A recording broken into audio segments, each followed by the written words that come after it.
เฮาเห็นกันจะเห็นกันแจ้งนี่ถ้าหากว่าคนลาวเฮาคิดได้แบบนี้นะคิดได้แบบญี่ปุ่นนี่นะ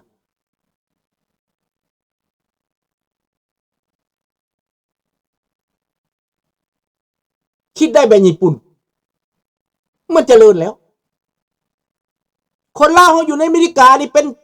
7-8 แสนคนแล้วยังสิกลับคืนไปยกย่อปอปั้นเผด็จการลาวแดงบ่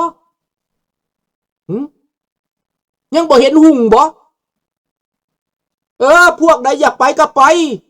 พอตู้ถ้ำสิส่งเมื่อดอกเด้อพวกใดอยากไปก็ได้พวกผีพวกเปรตพวกหมาจิ้งจอกอยากกลับก็กลับพอตู้ถ้ำสิส่งให้จัดให้พวกเจ้าบ่ต้องห้องดอกเขาสิจัดให้แน่นอนข้าพระเจ้าเสือแต่ว่าเมื่ออยู่ลาวแล้วบ่รอดดอกพวกเขาจะนำเมื่อบาดนี้ตอนนั้นมันนำเฮามาบัดนี้เฮานำมันเมื่อบาดนี้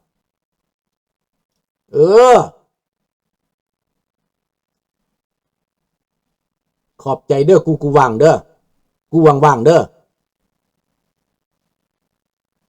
แม่นแล้วโลกหูทันแผนการบักสอนใส่แล้วเจ้าว่าเขมรขี้ห้ายนะความฉลาดเขาก็ยังมีอยู่ได้ถึงขั้นว่าเขามีปัญหาเรื่องคอลเซ็นเตอร์เรื่องสแกมเมอร์แต่ทางออกของเขายังมีกว่าลาวซ้ำอีกลาวเฮานี่นะอันใดก็ดีเบิดอันใดก็ร้องรำทำเพลงเบิดแนวเฮ็ดเก่าแค้นมาเป่าโซดังทั่วโลกมีผู้หนึ่งมาเว้าเขียนใส่ข้าพเจ้าว่าคันเจ้าบ่มักแค้นแล้วเจ้าแม่นลาวบ่เพิ่นว่าข้าพเจ้าบ่ได้เว้าเรื่องแค้นข้าพเจ้าเว้าเรื่องป้ายสปปลาวน่ะสิมาติดอยู่ในโลกนี่เขาเบิ่งน่ะค่อยขี้เดียดค่อยบ่มักป้ายค่อยบ่เอาป้ายสปปลาวนั่นสาธารณะน่ะค่อยบ่เอาค่อยเตะมันออกไปป้ายน่ะค่อยบ่เอาหูแตกเจ้าบ่ยินบ่ตาแตกเจ้าบ่เห็นบ่ค่อยเว้านั่นน่ะเจ้าคือบิดเบือนแท้ค่อยเว้าเรื่องป้ายค่อยบ่ได้เว้าเรื่องแค้นอันนี้ความมืดมนอนตการความชั่วความเลวของตัวเองเสียวแค้นมาเป่าเย็นอ้างคนโมเมนต์ควายได้คนน่ะเขาฟังแค้นเขาก็ฮู้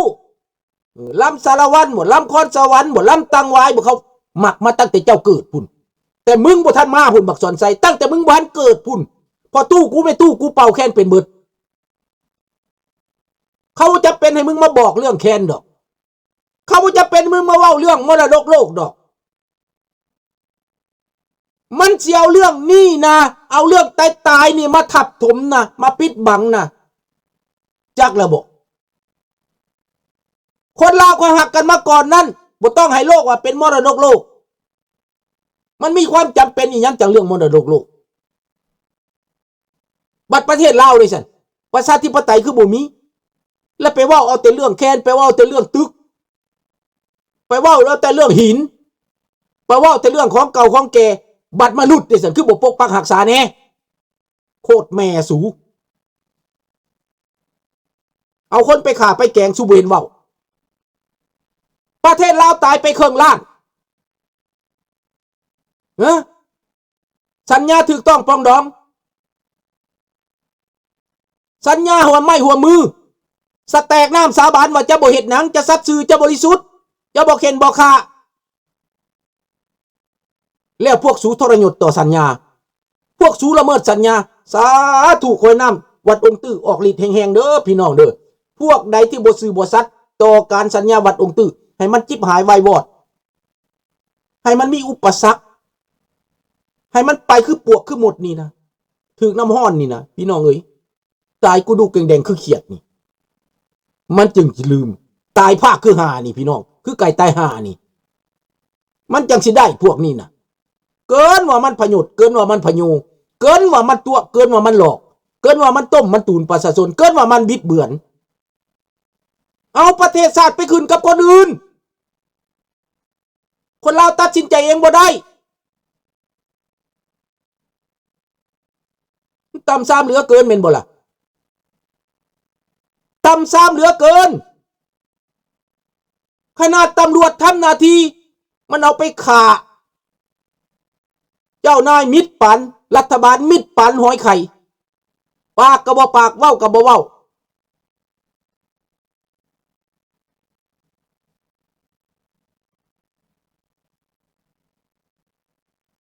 มันลินละครน้องธนพรลาวแดงมันว่าไทยกับลาวมันเป็นพี่น้องกันทางใดถามเน่มันว่าอันนั้นแหละ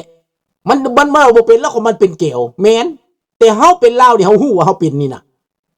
อันพวกเป็นแก้วมันบ่ฮู้ดอกน้องธนพรอันนั้นแหละพวกเป็นแก้วมันถามแบบนั้นน่ะพวกมันเกิดเป็นแก้วมันอยู่ในลาวมันบ่ฮู้ดอกว่าเป็นนั่นน่ะแต่เฮานี่นะเฮาเว้าภาษากันบ่ได้แปลนี่นะอันนี้แหละพี่น้องกันคือกับประเทศเกเบกคือแขวงเกเบกกับประเทศฝรั่งเศสมันเป็นพี่น้องกันมันบ่ได้แปลภาษามันมาจากหันเฮาสิมาอยู่ข้ามทวีปมาก็ยังเป็นภาษาฝรั่งเศสอยู่ก็มังตาลีวูก็มังซาวาว่าอุ้ยว่านงกันอยู่เขาก็ว่าเป็นพี่น้องแล้วมันเสื้อสายเลยบ่ห่างไกลปันพันลี่เขาก็ยังว่าเสื้อสายอยู่เพราะว่ามันมาจากนั้นลาวกับไทยนี่มันบ่ได้แปลนะข้ามน้ำคลองไปสบายดีกินข้าวแล้วบ่นอนแล้วบ่เจ็บบ่หนาวบ่ร้อนบ่มีในภาษาบ่มีสิบ่เป็นพี่น้องในใดอันมันถามว่าเป็นพี่น้องกันแบบใดมันบ่ฮู้พอมันเป็นแก้วน้อยก็หยีไหลก็หยีเดือกเฮ็ดมาดีเจ็ดคงดีมันวะมันบ่ฮู้จักดอกมันบ่ฮู้จักพอมันบ่แม่นลาวถามบักสอนไซมันก็ว่าบ่แม่นพี่น้องแล้วคนพ่อแม่พี่น้องมันอยู่ฮานอยเบิดบักคำไตก็มาแต่ฮานอยแม่มันก็มาแต่ฮานอยเกิดลูกออกมามันมาอยู่เมืองลาวมันก็มาแต่ฮานอยมันก็เป็นองค์เดือกน้อยตำใบตำบาเห็นบ่ล่ะ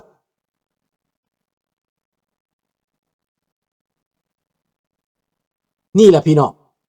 มันบ่ฮู้จักดอกว่ามันเป็นลาวนะมันบ่ฮู้จักดอกมันเป็นพี่น้องคนไทยมันจึงปรปักษ์มาตลอดตั้งแต่ข้าพเจ้าอยู่มันก็โฆษณาว่ามันสิปลดปล่อยประเทศไทยภายใน3 เดือนมันว่ามันเป็นแก้วแล้วมันจะบอกว่ามันเป็นพี่น้องกับคนไทยได้ไงนะแต่ขนาดคนจีนที่เป็นจีนในไทยเขาก็ยังบอกว่าคนไทยเป็นพี่น้องเขายังบอกว่าเขาเป็นคนไทยนะแต่ไอ้แก้วมาอยู่ลาวมันบอกไม่ได้เป็นคนลาวไม่ได้เป็นพี่น้องกับคนไทยมันรู้จักประวัติศาสตร์ไหมล่ะไม่รู้นี่แหละพี่น้องดังนั้นในพี่น้องคิดดีๆว้าวทุกมือทุกวันในพี่น้องเข้าใจความเป็นจริงถ้าไปเหตุแบบอเมริกากับญี่ปุ่นไปเซ็นกัน49,000 ล้านป้าตุอันนี้ big investment ได้พี่น้องเอ้ย it's very good news พี่น้อง good news ได้พี่น้องแม่นบ่ผลประโยชน์มหาศาลสร้างความร่ำความรวยสร้างเวียกสร้างงานให้คนญี่ปุ่นและคนอเมริกานั่นละและบ่เป็นอย่างมือนี้ข้าพเจ้าจะกลับไปถึงเขมรข้าพเจ้าจะอ่านเรื่องเขมรให้ฟังเด้อส่วนประเทศไทยนะข้าพเจ้าจะบ่อ่านเพราะว่าข้าพเจ้าว่าไปแล้วว่าท่านอนุทินเซ็นไปแล้วนะแต่ว่าจะมีผลกระทบทางการเมืองหรือบ่จักถึงมันมีอำนาจประมาณ4 เดือน5 เดือนหรือ6 เดือนข้างหน้าจะมีการเลือกตั้งแต่ท่านอนุทินก็ตัดสินใจเซ็นไปแล้วข้าพเจ้าจะบ่เว้ามีประโยชน์แล้วมีประโยชน์แต่จะเอาเป็นหรือบ่เอาเป็นอีกเรื่องหนึ่งคนจะดีใจประชาชนจะดีใจธรรมดาจะต้องดีใจจะต้องดีใจเพราะว่ามันเป็นความหังมีมันเป็นผลประโยชน์เข้าประเทศไทยได้ทำไมโฮจิมินห์หนีตายมาอยู่จังหวัดนครพนมฟังคักๆนะโฮจิมินห์มาอยู่นครพนมนั้นเป็นคอมมิวนิสต์ มาเผยแพร่ลัทธิคอมมิวนิสต์แล้วก็มาหลอกลวงประเทศไทยในตอนนั้นรัฐบาลไทยก็เป็นฝ่ายซ้ายอยากเป็นคอมมิวนิสต์นะในคราวนั้นแล้วก็เกลียดฝรั่งเศสว่าเอาฝั่งขวาเอาฝั่งแม่น้ำฝั่งนู้นฝั่งลาวนั้นให้ฝรั่งเศสว่าซั่นไปสร้างตั้งขบวนลาวอิสระเกลียดฝรั่งเศสเลยให้พวกโฮจิมินห์คอมมิวนิสต์มาอยู่ในประเทศไทยอีกต่อมารัฐบาลรู้จักว่าคอมมิวนิสต์มาเคลื่อนไหวในไทยและปั่นป่วนให้เป็นคอมมิวนิสต์จึงเนรเทศกลับประเทศแต่คนเวียดนามในไทยเขายังรักษาคอมมิวนิสต์ในไทยอยู่เขาสร้างตั้งหอพิพิธภัณฑ์โฮจิมินห์ถามว่าคนไทยไปสามารถสร้างตั้งหอพิพิธภัณฑ์ของคนไทยในเวียดนามได้ไหมในฮานอยได้ไหมตอบแทนได้ไหมนี่ทำได้ไหมล่ะสบายดีเนียวพรใสดังนั้นโฮจิมินห์มาเคลื่อนไหวอยู่นั่นมาฝังโตเอาคนเวียดนามมาฝังโตแต่ก่อนเป็นคอมมิวนิสต์อยู่แถวนั้นจังหวัดนครพนมเขาลุกขึ้นต่อต้านคนยวนทุกปีจะต้องมีวันตีแก้วตียวนหากรรมหยุดพึ่ง1992มานี้ประเทศไทยหยุดการไล่ล่าคนเวียดนามคนยวนในไทย92ปี1992มานี้เมื่อก่อนคนยวนในนั้นหลังไปก่อนนั้นออกต่างจังหวัดไม่ได้ไปกรุงเทพไม่ได้ไปจังหวัดอื่นไม่ได้นี่รู้จักไหมล่ะเข้าใจแล้วบอกเป็นหยังจังไปบ่ได้เพราะว่าประเทศไทยบ่ได้มั่นใจกับคอมมิวนิสต์เหล่านี้บ่ได้มั่นใจกับระบอบคอมมิวนิสต์ย่านไปขยายคอมมิวนิสต์ในจังหวัดอื่นย่านไปโจรกรรมย่านไปจะเป็นนักสืบย่านไปติดต่อพัวพันกับผู้อื่นต่อไปดังนั้นคอมมิวนิสต์ไทยจึงปักหลักอยู่ในดงหลวงปักหลักอยู่ในเขตนครพนมปักหลักอยู่ในเขตอำเภอป่าปากห้ามข้ามจังหวัดใช่เขากำหนดเขตอยู่ให้แก้วใช่นะอันนี้ลุงบอกตรงไหมถูกไหมความจริงไหมล่ะแต่นโยบายประเทศไทยก็ไม่อยากเป็นศัตรูกับเวียดนามเท่าไหร่เขาจึงอนุญาตให้ทำหอพิพิธภัณฑ์อะไรๆต่างๆเพื่อให้ไม่ให้เข่งตึง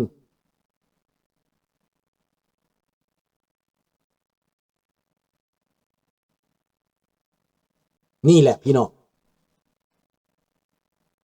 เข้าใจแล้วบาดนี้พอเข้าใจแล้วหรือยังแต่เขาก็บ่ได้ว่างนะเขาติดตามอยู่นะ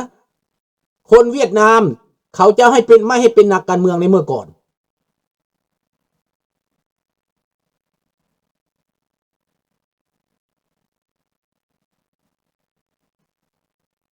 แก้วอยู่ใส่ก็แล้วแต่ในทั่วจังหวัดแคมของนั่นเขาบ่ให้เข้าข้ามกรุงเทพเดี๋ยวนี้เขาก็มาให้มีคนหนึ่งที่ข้าพเจ้ารู้จัก